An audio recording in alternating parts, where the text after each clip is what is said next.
சட்டவிரோதமாக தனியாருடைய காணிகளை ஆக்கிரமித்து கட்டப்பட்ட திஸ்ஸ விகாரையை அகற்றுமாறு இந்த பகுதி பொதுமக்களும் தமிழ் தேசிய மக்கள் முன்னணியிடம் தொடர்ந்து போராடி கொண்டிருக்கிறார்கள்.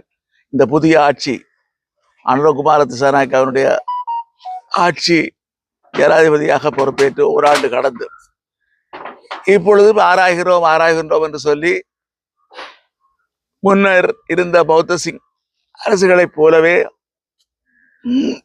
நாங்களும் இருக்கின்றோம் என்பதை காட்டுவது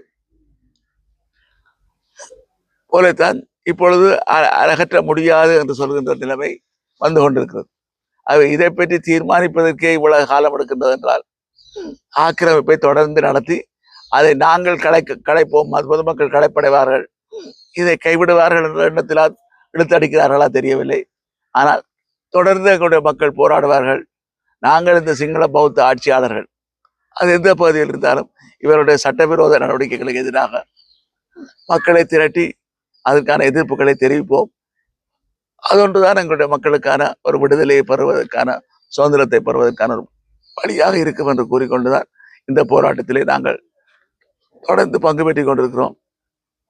ஆகவே இந்த புதிய அனுரகுமார் திசாநாயக்கா திசை காட்டி சரியான வழியை காட்டும் என்று நம்பி எங்களுடைய மக்கள் ஏமாந்தார்கள்.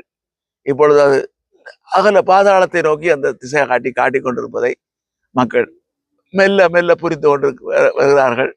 இன்னும் முழுமையாக அவருடைய நடவடிக்கை மக்கள் வெகு விரைவிலே பரிபூர்ணமாக புரிந்து கொள்வார்கள் என்று நாங்கள் நம்புகிறோம்.